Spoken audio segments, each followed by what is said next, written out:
नमस्कार दोस्तों, स्वागत है आपका मेरे YouTube चैनल K7H ज्ञान में। आज की हमारी कहानी है नारद जी ने भगवान विष्णु को श्राप क्यों दिया। बहुत ही रोचक कहानी है। कहानी शुरू करने से पहले अगर आप मेरे चैनल पर नए हैं तो चैनल को सब्सक्राइब जरूर कर दें और वीडियो को लाइक शेयर करना ना भूलें। तो आइए कहानी शुरू करते हैं। जब शिवजी ने पार्वती जी को बताया कि देवर्षि नारद ने श्री हरि विष्णु को शाप दिया था तो वे बड़े चकित हुई और बोली, नारद जी तो विष्णु भक्त हैं और अत्यंत ज्ञानी हैं, फिर उन्होंने भगवान को शाप किस कारण से दिया।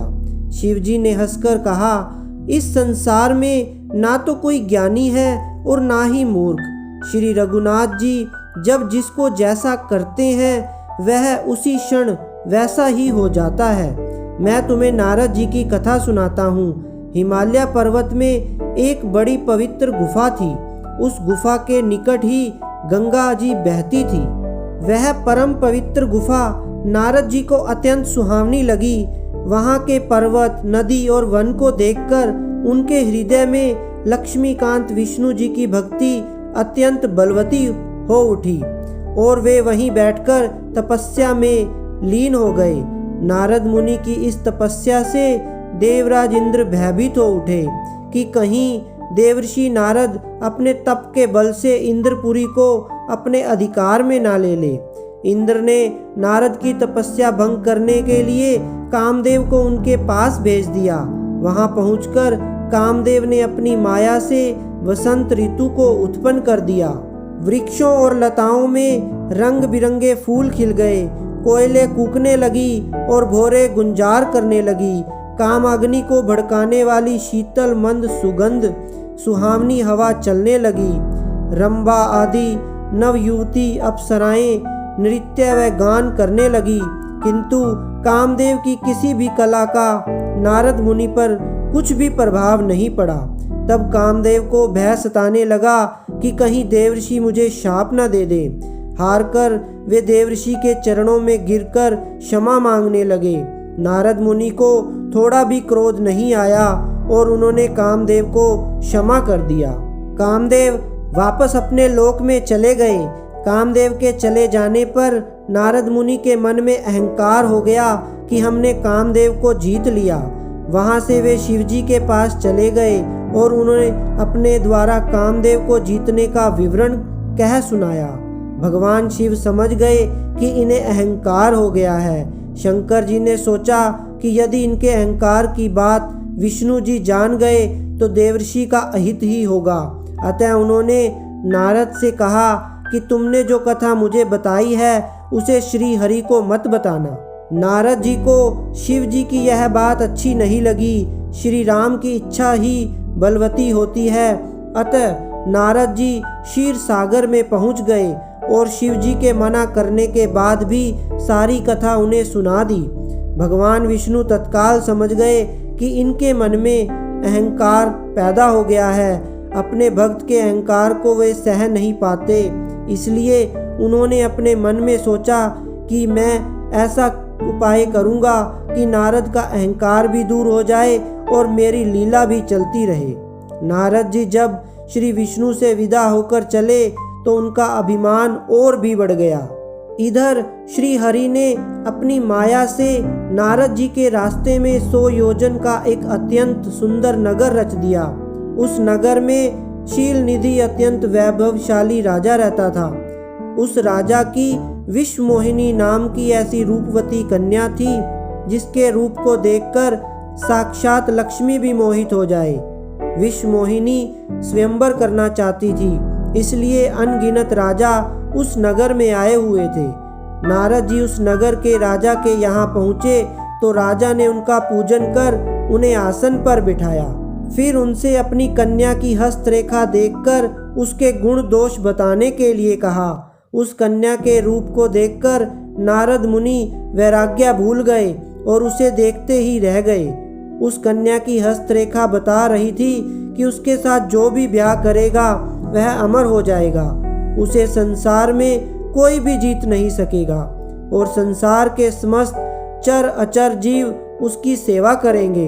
इन लक्षणों को नारद मुनि ने अपने तक ही सीमित रखा और राजा को उन्होंने अपनी ओर से बनाकर कुछ अन्य अच्छे लक्षणों को कह दिया। अब नारद जी ने सोचा कि कुछ ऐसे उपाय करना चाहिए कि यह कन्या मुझे ही वरे। इस मामले में जब तब से तो काम चलना नहीं है, जो कुछ होना है वह सुंदर रूप से ही होना है। ऐसा विचार करके नारद जी ने श्री हरि को स्मरण किया और भगवान विष्णु उनके समक्ष प्रकट हो गए। नारद जी ने उन्हें सारा विवरण बताकर कहा, हे नाथ, आप मुझे अपना सुंदर रूप दे दीजिए। जिस प्रकार से भी मेरा हित हो आप शीघ्र वही कीजिए। भगवान हरि ने कहा, हे नारद, हम वही करेंगे जिससे तुम्हारा परम हित होगा। तुम्हारा हित करने के लिए हम तुम्हें हरि शब्द का एक अर्थ बंदर भी होता है का रूप देते हैं। यह कहकर प्रभु अंतर ध्यान हो गए। साथ ही उन्होंने नारद जी बंदर जैसा मुंह और भयंकर शरीर दे दिया। माया के वशीभूत हुए नारद जी को इस बात का ज्ञान नहीं हुआ। वहां पर छिपे हुए शिव जी के 2 गणों ने भी इस घटना को देख लिया। ऋषिराज नारद तत्काल विश्व मोहिनी के स्वयंवर में पहुंच गए और साथ ही शिव जी के वे 2 गण भी ब्राह्मण का वेश बनाकर वहां पहुंच गए। वे दोनों गण नारद जी को सुना कर कहने लगे कि भगवान ने इन्हें इतना सुंदर रूप दिया है कि राजकुमारी सिर्फ इन पर ही रिझेगी। उनकी बातों से नारद जी अत्यंत प्रसन्न हुए। स्वयं भगवान विष्णु भी उस स्वयंवर में एक राजा का रूप धारण कर आए। विश्व मोहिनी ने कुरूप नारद की तरफ देखा भी नहीं और राजा रूपी विष्णु के गले में वरमाला डाल दी। मोह के कारण नारद मुनि की बुद्धि नष्ट हो गई थी। अतः राजकुमारी द्वारा अन्य राजा को वरते देख वे विकल हो उठे। उसी समय शिव जी के गणों ने व्यंग करते हुए नारद जी से कहा, जरा दर्पण में अपना मुंह तो देखिए। मुनि ने जल में झांककर अपना मुंह देखा और अपनी कुरूपता देखकर अत्यंत क्रोधित हो उठे।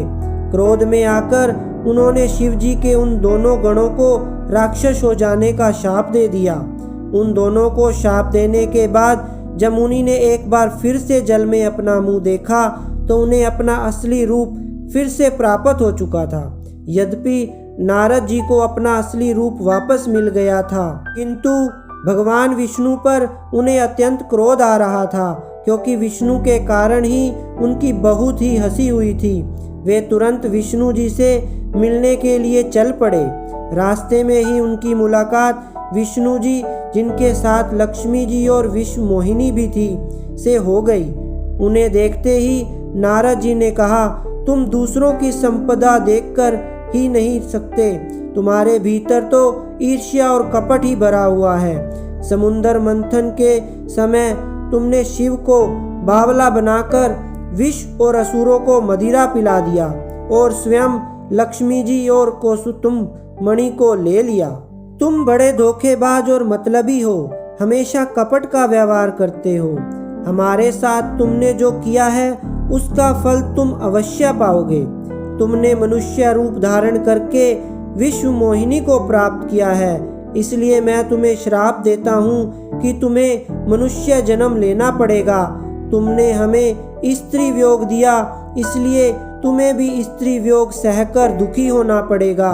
और तुमने हमें बंदर का रूप दिया, इसलिए तुम्हें बंदरों से ही सहायता लेनी पड़ेगी। नारद के शाप को श्री विष्णु ने सहर्ष स्वीकार कर लिया और उन पर से अपनी माया को हटा लिया। माया के हट जाने से अपने द्वारा दिए गए शाप को याद करके नारद जी को अत्यंत दुख हुआ, किंतु दिया गया शाप वापिस नहीं हो सकता था। इसलिए श्री विष्णु को श्री राम के रूप में मनुष्य बनकर अवतरित होना पड़ा। तो दोस्तों, यह थी आज की हमारी कहानी, नारद जी ने भगवान विष्णु को श्राप क्यों दिया। अगर यह कहानी आपको अच्छी लगी हो तो प्लीज़ इस वीडियो को लाइक, शेयर एंड सब्सक्राइब जरूर कर दें। थैंक यू दोस्तों।